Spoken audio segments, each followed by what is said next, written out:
남아프리카가 영국의 압제 아래 있을 때의 일입니다. 3년간이나 영국이 남아프리카를 압제하고 있을 때 국민들 모두의 마음속에 더 이상은 안 돼. 이거 해결해야 되겠다. 이 치욕을, 이 굴욕을 더 이상은 참아서만 안 되겠다고 생각하고 자유를 찾기 위해서 서로 힘을 모았습니다. 그들은 영국군에 비해서 자신들이 얼마나 연약한지를 알고 있었습니다. 그러나 온 국민들은 어떻게 해야 자유를 찾을지 아무리 생각해도 방도가 없었습니다. 그래서 그들은 서로 굳게 맹세했습니다. 자유는 누가 갖다 주는 게 아니야. 우리가 힘을 모아야 돼. 그래서 많은 아내들은 가정을 위해서 그때까지 남아있던 남편들에게 말했습니다. 여보, 가정은 제가 책임질 테니 걱정하지 마세요.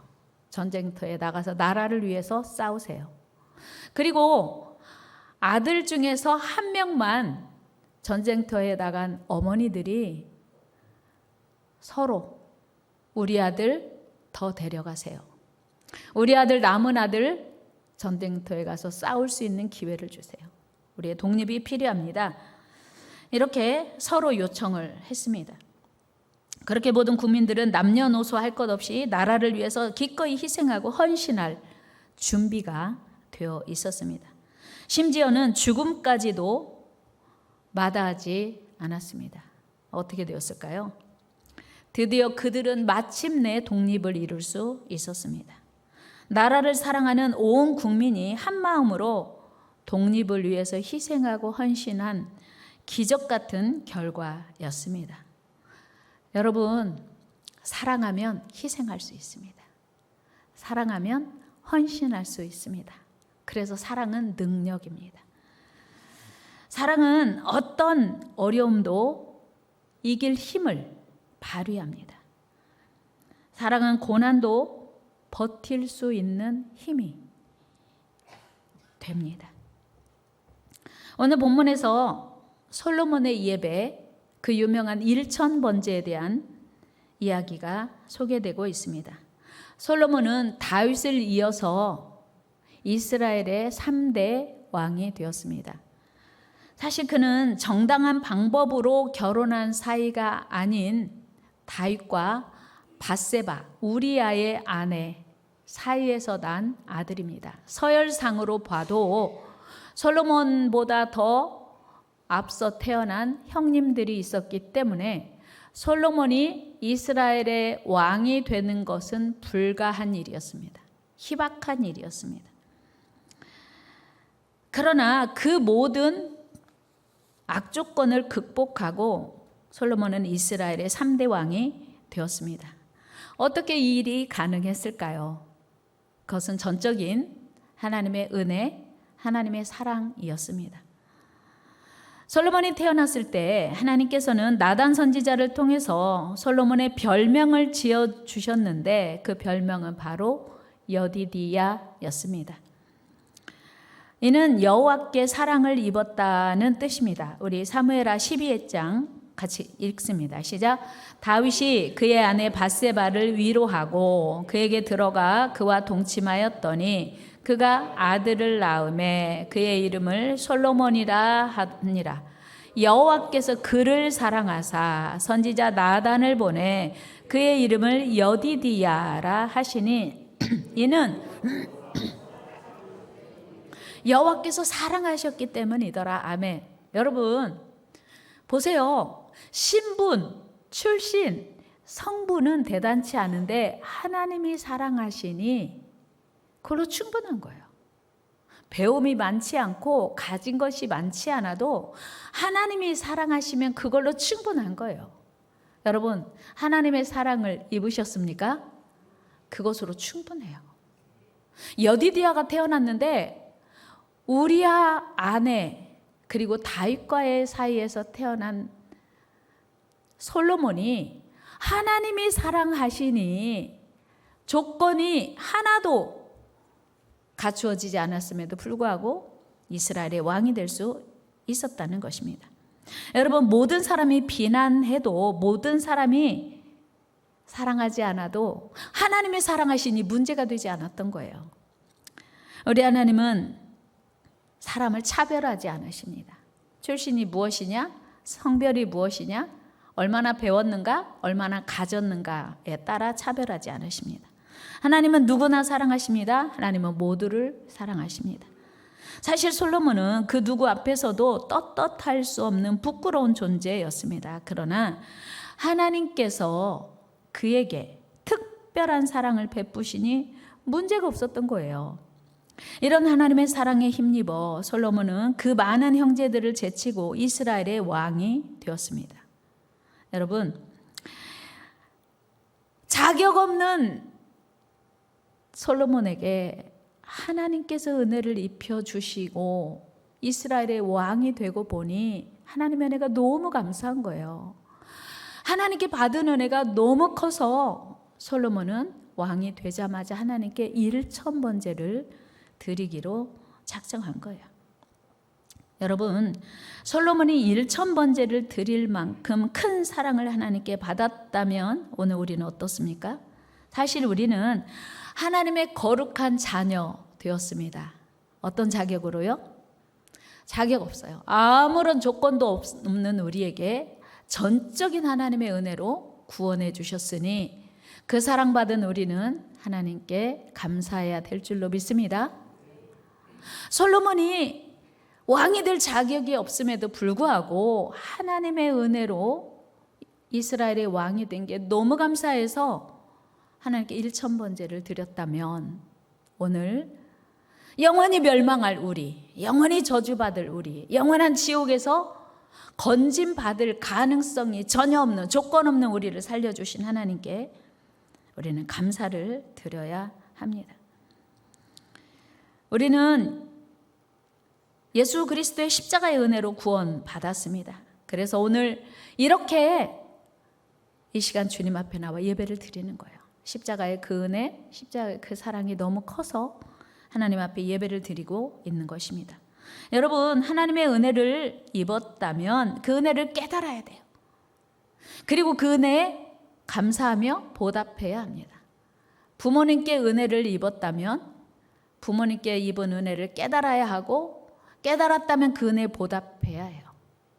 옆 사람과 인사해요. 은혜를 받은 사람은 은혜를 깨닫고 감사해야 합니다. 아멘. 바카스를 드셨다면 그 은혜를 기억하고 보답하셔야 합니다. 중요한 건 하나님의 은혜를 받고도 전혀 받지 않은 것처럼 하나님을 향하여 영과 진리로 전심으로 진심으로 예배하지 않는다면, 예배할 마음이 없다면 그 사람은 하나님의 은혜를 망각하는 것입니다. 여러분, 솔로몬이 그렇게 하나님의 은혜를 깨닫고 1,000번제를 드렸습니다. 여러분, 1,000번제란 1,000번의 제사를 의미할 수도 있지만 오늘 본문이 말하는 1,000번제란 역대하 말씀 보니까 1,000 희생, 그러니까 1,000마리의 제물을 드린 제사였어요. 구약은 제물을 가지고 하나님 앞에 다가 제사를 드렸습니다. 오늘날은 우리 몸이 제물이어서 우리는 짐승 가지고 와서 예배하지 않습니다. 그러나 구약은 반드시 성전에 나아가기 위해서 제물이 필요했습니다. 우리 역대하 1장 6절 말씀을 한번 같이 읽어요. 시작. 여호와 앞 곧 회막 앞에 있는 놋 제단에 솔로몬이 이르러 그 위에 1,000마리 희생으로 번제를 드렸더라. 1,000마리를 드린 거예요. 1,000마리. 그렇다면 우리는 이런 의문을 가질 수 있어요. 솔로몬이 언약궤가 안치된 다윗성에서 예배하지 않고 왜 하필 기브온 산당에 가서 예배를 드렸을까?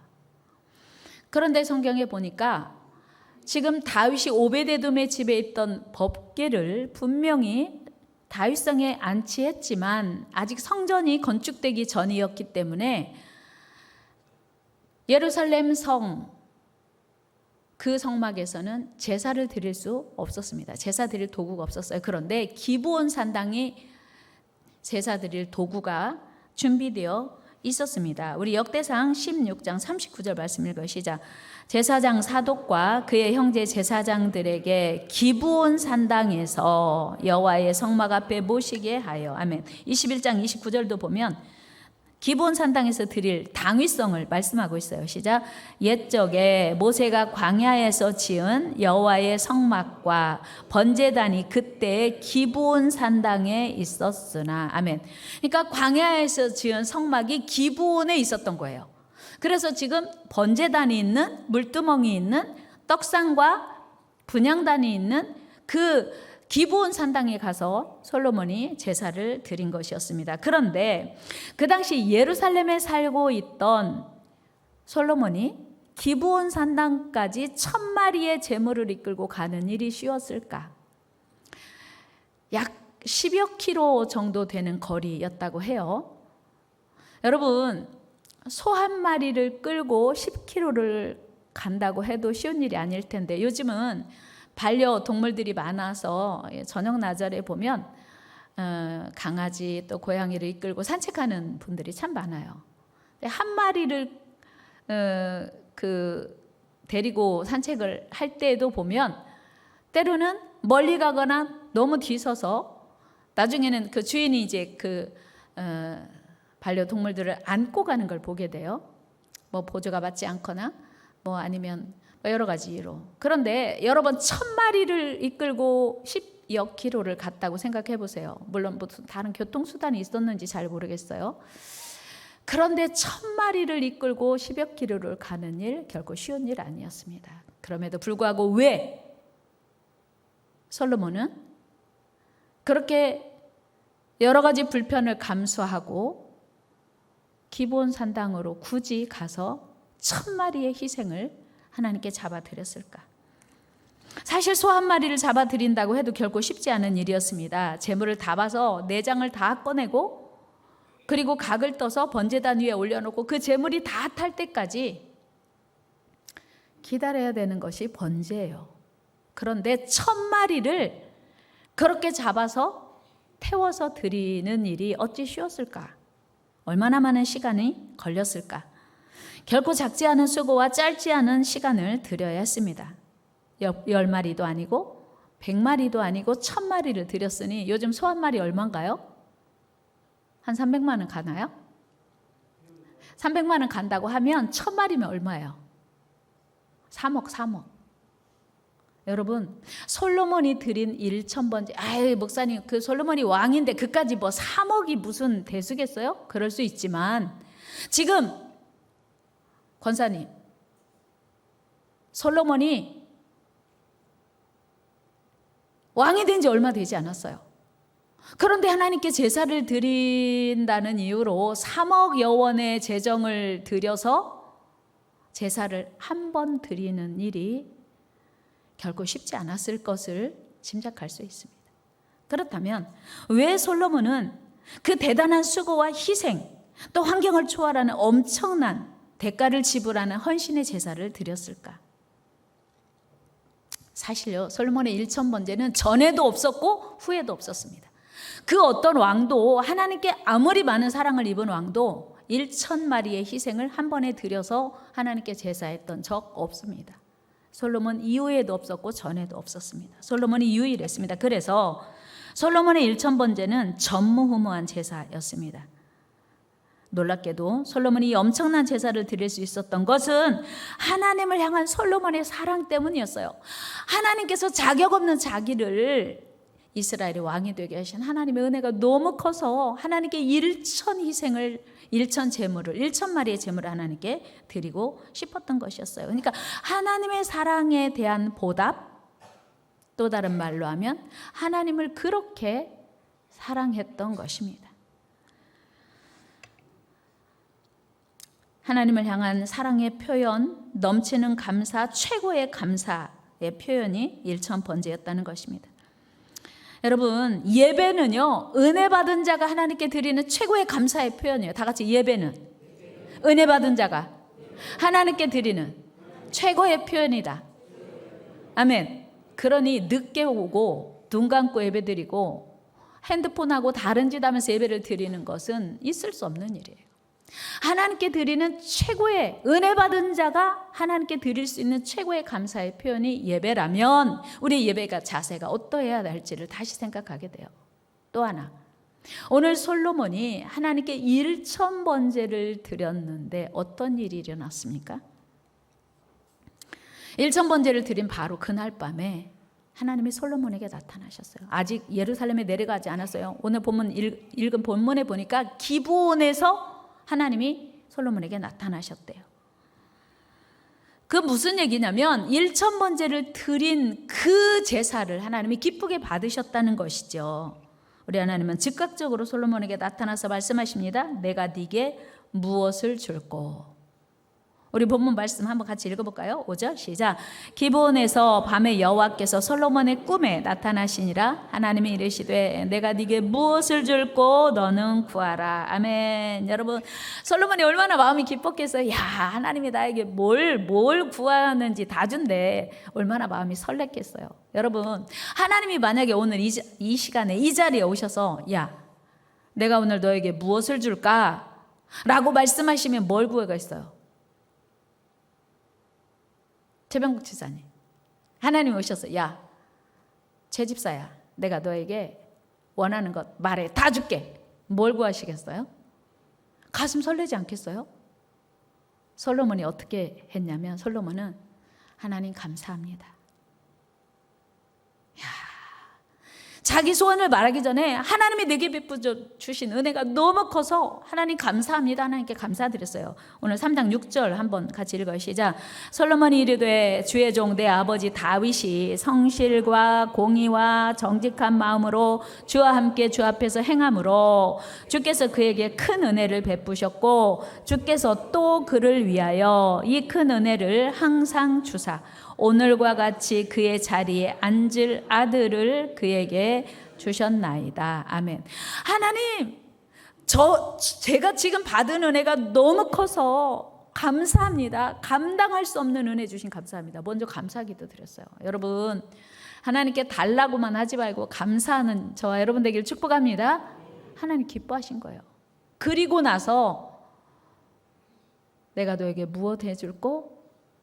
구할 게 얼마나 많겠어요. 왕이 되었으니. 그런데 솔로몬은 차치하고 모든 걸 차치하고 하나님, 이 많은 백성을 저는 미련하여서 어리석어서 잘 다스릴 수 없사오니 지혜를 주소서. 야, 진짜 솔로몬 기도가 얼마나 겸손한지 우리 7절에서 9절 말씀 같이 읽어요. 시작. 나의 하나님 여호와여, 주께서 종으로 종의 아버지 다윗을 대신하여 왕이 되게 하셨사오나 종은 작은 아이라 출입할 줄을 알지 못하고 주께서 택하신 백성 가운데 있나이다. 그들은 큰 백성이라 수요가 많아서 셀 수도 없고 기록할 수도 없사오니 누가 주의 이 많은 백성을 재판할 수 있사오리까? 듣는 마음을 종에게 주사 주의 백성을 재판하여 선악을 분별하게 하옵소서. 아멘. 솔로몬은요, 하나님이 주신 이 벅찬 이 왕의 자리를 탐하는 많은 사람들을 다 제거해달라고 기도한 게 아니고 이 백성을 다스릴 수 있는 지혜를 주소서. 그 기도가 주님의 마음에 딱 맞았어요. 하나님께서는요, 지혜 구하는 걸 참 원하세요. 여러분, 이 세상에 살아갈 재정도 필요하고 건강도 필요하지만 지혜가 더 필요해요. 그래서 야고보 기자는 우리에게 이렇게 말씀하세요. 지혜가 없으면 지혜 구하라, 줄게. 읽어요. 시작. 너희 중에 누구든지 지혜가 부족하거든 모든 사람에게 후히 주시고 꾸짖지 아니하시는 하나님께 구하라. 그리하면 주시리라. 아멘. 여러분, 지혜 구하시기를 바랍니다. 그까지 지혜를 구하면 뭐해? 아니요. 지혜가 최고예요. 여러분, 지혜를 구하시기 바랍니다. 솔로몬이 지혜를 구했는데 이것이 하나님 마음의 기쁨이 되었어요. 그래서 하나님께서 지혜도 주셨고 구하지 아니한 부귀와 영화와 장수의 복도 주십니다. 우리 12절을 먼저 한번 보겠습니다. 시작. 내가 네 말대로 하여 네게 지혜롭고 총명한 마음을 주노니 내 앞에도 너와 같은 자가 없었거니와 내 뒤에도 너와 같은 자가 일어남이 없으리라. 아멘. 보세요. 이 말씀 띄워주세요. 계속. 자, 너 앞에도 너와 같은 자가 없었거니와 내 뒤에도 너와 같은 자가 일어남이 없어요. 무슨 얘기예요? 전무, 후무. 보세요. 예, 말씀 이제 솔로몬이 하나님께 드린 예배가 전무후무한 예배였어요. 최고의 예배였어요. 하나님이 가장 기뻐하시는 예배를 드렸더니 지혜를 주시는데 전무후무한 지혜를 주셨다. 여러분, 하나님을 사랑하되 최고로 사랑하시기를 바랍니다. 그러면 전무후무한 복을 주시는 거예요. 우리 하나님 그런 분이세요. 하나님은요, 우리에게 복 주실 수 없어서 안 주시는 게 아니고 우리가 하나님을 사랑하는 것이 부족하니까, 우리의 예배가 부족하니까 하나님이 복을 주실 수가 없다는 거예요. 그리고 구하지 아니한 부귀와 영화와 장수의 복을 함께 주십니다. 13절 말씀 읽어요. 시작. 내가 또 네게 구하지 아니한 부귀와 영광도 네게 주노니 내 평생에 왕들 중에 너와 같은 자가 없을 것이라. 아멘. 보세요.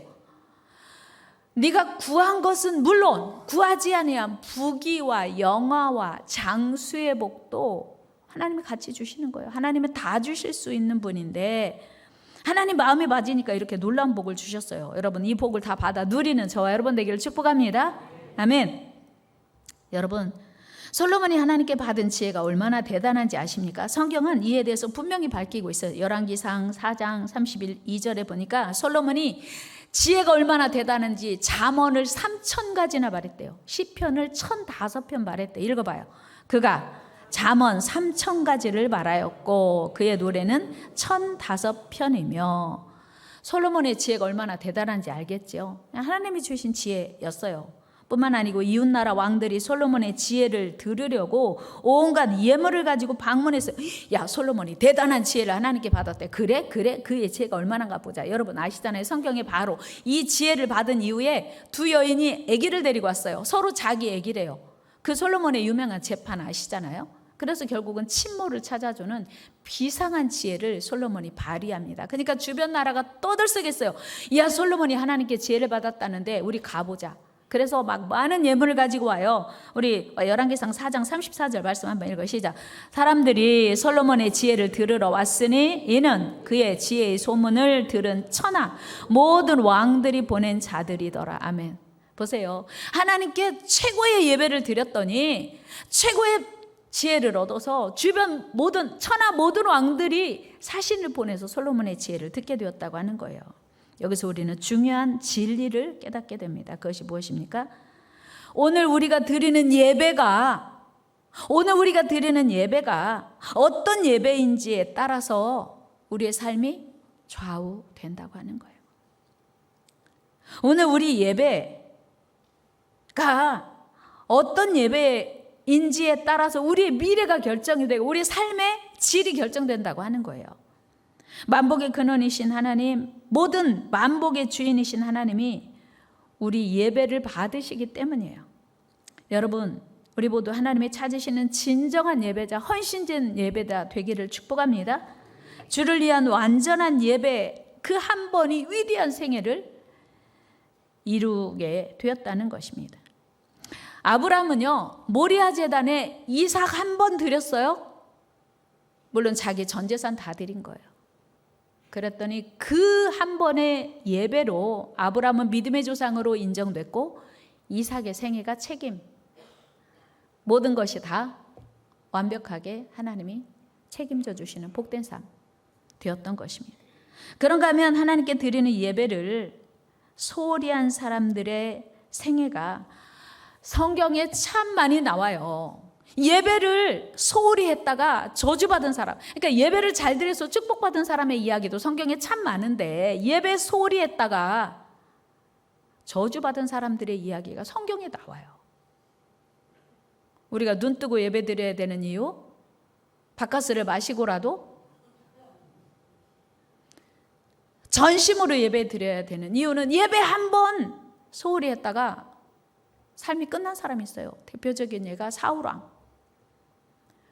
이스라엘의 초대왕 사울은요, 하나님께 인정받아서 이스라엘의 초대왕이 되었습니다. 그런데 그가 망한 이유가 무엇입니까? 예배 방해죄였어요. 사울은 예배 한 번 실수하고 폐위됐어요. 하나님이 세우신 그 왕의 자리에서 내려올 수밖에 없어서, 그리고 부끄러운 최후를 맞이했습니다. 사울은 사무엘 선지자가 예배를 집례해야 되는데 더디 온다고, 늦게 온다고 자기가 예배를 드린 거예요. 사무엘상 13장 8절 9절 말씀 읽어요. 시작. 사울은 사무엘이 정한 기한대로 이랫 동안을 기다렸으나 사무엘이 길갈로 오지 아니하매 백성이 사울에게서 흩어지는지라. 사울이 이르되 번제와 화목제물 이리로 가져오라 하여 번제를 드렸더니. 아멘. 별로 잘못한 것 같지 않아요. 일주일 기다렸는데 사무엘 선지자가 안 왔거든요. 전쟁은 지금 빨리 나가야 되고, 그러니까 야, 예배하자. 그래서 사울이 예배 드렸어요. 그때 당시에는 왕은 정치하고 제사장은 제사를 드렸어야 돼요. 그러니까 왕정 시대가 열렸다는 것은 왕과 종교와 정치가 분리되었다는 얘기잖아요. 월권한 거예요, 사울이. 그 일로 인하여 사울은 하나님께 버림받게 됩니다. 우리 13절 14절 읽어요. 시작. 사울이 사무엘에게 이르되 왕이 망령되이 행하였도다. 왕이 하나님 여호와께서 왕에게 내리신 명령을 지키지 아니하였도다. 그리하였더라면 여호와께서 이스라엘 위에 왕의 나라를 영원히 세우셨을 것이거늘 지금은 왕의 나라가 길지 못할 것이라. 아멘. 그 예배 한 번 사무엘 선지자가 늦게 왔기 때문에 일주일이나 기다렸는데 안 와서 어쩔 수 없이 드렸어요. 누구라도 드렸을지 않았겠어요? 그런데 그 일로 인하여 하나님께 버림받게 되었다는 거예요. 여러분, 예배 성공이 인생의 성공이요, 예배 실패가 인생의 실패인 이유입니다. 같이 해요. 예배 성공이 인생의 성공이요, 예배 실패가 인생의 실패입니다. 눈 뜨고 말해야 돼요. 눈 뜨고.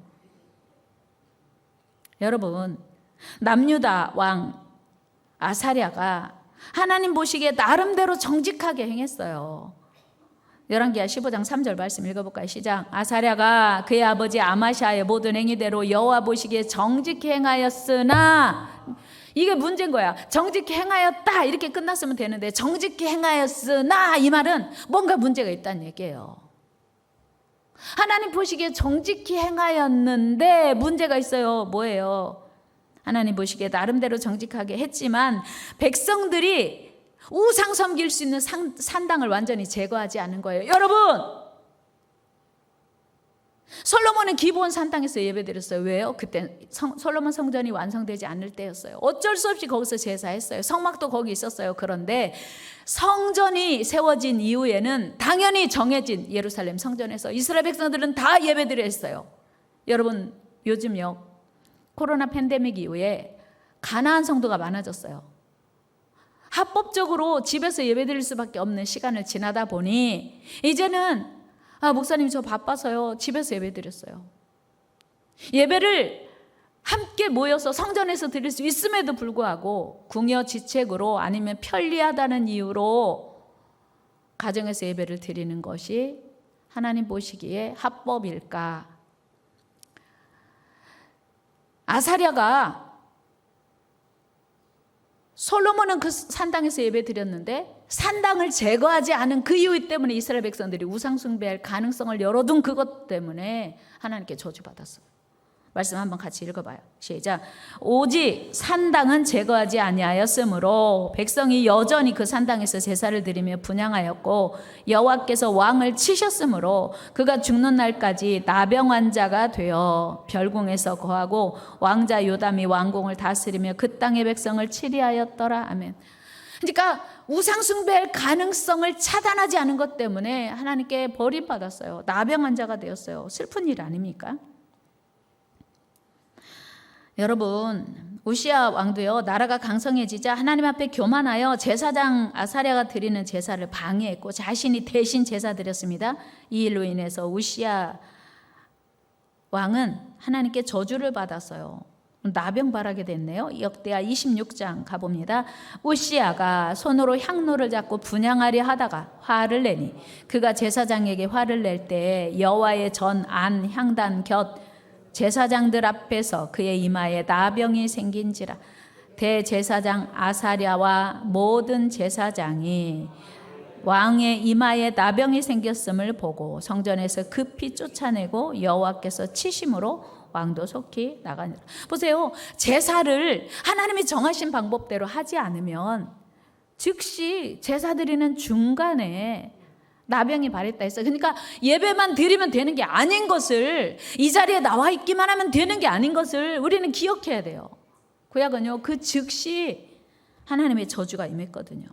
그런데 히스기야 왕은 남유다의 선한 왕 중에 하나죠. 그 당시 유다 백성들이 하나님께 제사를 드리는데 놋뱀, 광야에서 이스라엘 백성들이 원망불평하다가 불뱀에 물려 죽어갈 때 모세가 하나님께 기도하여 하나님이 처방으로 내리신 것이 놋뱀을 만들어서 장대 끝에 높이 매달아라. 누구든지 이 놋뱀을 바라보는 자는 산다.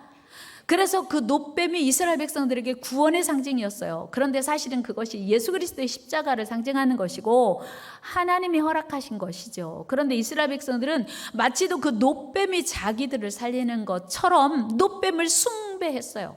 히스기야가 그 놋뱀을 다 부숴버렸어요. 너희는 놋뱀을 숭배할 일이 아니라 하나님을 섬겨야 돼. 그랬는데 그것이 하나님께 얼마나 기쁨이 되었는지 우리 열왕기하 18장 3절 4절 말씀 한번 같이 읽어봐요. 시작. 히스기야가 그의 조상 다윗의 모든 행위와 같이 여호와께서 보시기에 정직하게 행하여 그가 여러 산당들을 제거하며 주상을 깨뜨리며 아세라 목상을 찍으며 모세가 만들었던 놋뱀을 이스라엘 자손이 이때까지 향하여 분향함으로 그것을 부수고 누수단이라 일컬었더라. 하나님이 기뻤던 거예요. 야, 너 아세라 목상 뭐 주상 다 깼지? 근데 놋뱀도 깼어? 잘했다. 내 마음이 심히 기쁘다 하시고 하나님이 히스기야를 복 주셨어요. 7절 말씀 같이 읽어요. 시작. 여호와께서 그와 함께 하심에 그가 어디로 가든지 형통하였더라. 저가 아수르 왕을 배반하고 섬기지 아니하였고 그가 블레셋 사람들을 쳐서 가사와 그 사방에 이르고 망대에서부터 견고한 성까지 이르렀더라. 아멘. 다 같이 어디로 가든지 형통하였더라. 아멘. 히스기야가 놋 제단을 부순 것을 하나님이 기뻐하시고 여호와께서 히스기야와 함께 하시니 어디로 가든지 형통하였더라. 이 은혜가 있기를 축복합니다. 이 은혜가 어디로 가든지 형통한 복이 저와 여러분들의 삶에 계속되기를 축복합니다. 어떻게 했을 때? 우상 숭배의 가능성을 다 차단하고 하나님만 섬기도록 왕으로서 이제 분위기를 만든 거예요. 여러분, 하나님이 사랑하십니까? 여러분, 하나님 사랑하세요? 그렇다면 여러분 예배가요, 주님, 제가 주님을 사랑합니다, 이 고백이 예배 통해서 나타나야 돼요. 여러분들의 눈빛이 예배를 통해서 나타나야 돼요. 여러분들의 헌신이 예배를 통해서 나타나야 돼요. 하나님을 사랑한다면 하나님을 향한 찬양이, 하나님을 향한 기도가, 하나님을 향한 헌신이 여러분 예배를 통해서 나타나야 돼요. 하나님을 사랑하는 자는 하나님을 사랑하는 표현이 반드시 예배를 통해 나타나게 되어 있어요. 하나님의 사랑을 입으셨습니까? 여러분, 하나님의 사랑을 입으셨습니까? 그렇다면 하나님의 사랑을 입은 자답게 예배를 통해서 하나님을 향한 헌신이 나타나야 된다고 하는 거예요.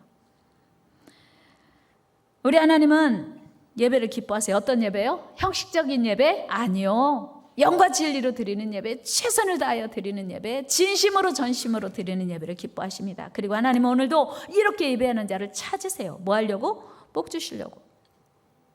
그렇다면 오늘 우리 예배 어떻습니까? 하나님이 기쁘시게 받을 만한 향기로운 예배입니까? 하나님이 찾으시는 영과 진리로 드리는 예배입니까? 여러분, 우리 모두 하나님이 찾으시는 그 한 사람, 하나님이 찾으시는 영과 진리로 드리는 그 예배자 되기를 축복합니다. 그러나 오늘 결단해야 돼요. 나는 하나님이 찾으시는 예배자가 되어야 되겠다. 나는 찬양할 때는 기쁜데 설교는 힘들어, 지루해, 아니고 하나님이 오늘 내게 어떤 말씀을 주시는지 귀를 열고 마음을 열고 눈을 열고 하나님의 말씀을 사모함으로 듣는 그 사람에게 하나님의 은혜가 임하는 줄로 믿습니다. 오늘 우리 예배가 어떠해야 되는지 다시 생각해야 돼요. 결단해야 돼요. 내가 하나님이 찾으시는 예배자가 되기로 결단하는 이 시간 되기를 축복합니다. 우리가 하나님께 받은 은혜가 얼마나 큰 것인지를 헤아려 안다면 우리 예배는 달라질 수 있어요. 아니, 우리 예배 달라져야 돼요. 하나님은 예배를 통해서 우리를 만나주시고 예배를 통해서 응답하시고 예배를 통해서 축복하시기 때문이에요. 오늘 이 시간 한 사람에게, 아니 오늘 이 시간 이 자리에 있는 우리에게 하나님의 은혜를 주시고 축복하신다면 누구에게 은혜 주시고 축복하실까요?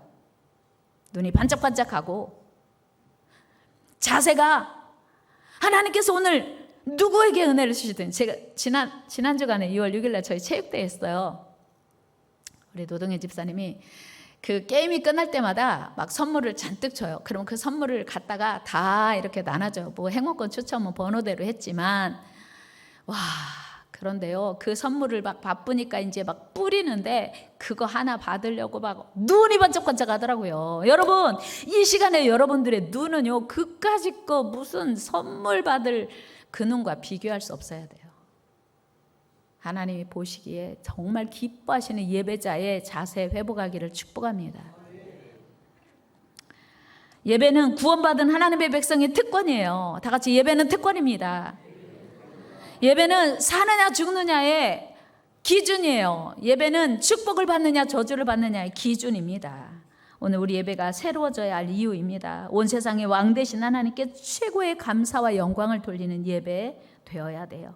우리가 하나님께 예배를 드릴 때 최선을 다하여 드리면 솔로몬이 하나님을 최고로 기쁘시게 하고 전무후무한 복을 받았듯이 오늘 우리도 솔로몬의 예배를 드릴 수 있기를 축복합니다. 하나님 감사합니다. 솔로몬은 전무후무한 예배를 드리고 전무후무한 복을 받았습니다. 오늘 우리가 예배가 새로워져야 합니다. 주님, 우리의 미련하고 어리석은 예배를 오늘 청산하고 새로운 믿음의 자리로, 예배 자리로 나아가게 하옵소서. 예수님의 이름으로 기도하옵나이다. 아멘. 우리를 사용하소서. 찬양하면서 준비하신 예물 드리겠습니다.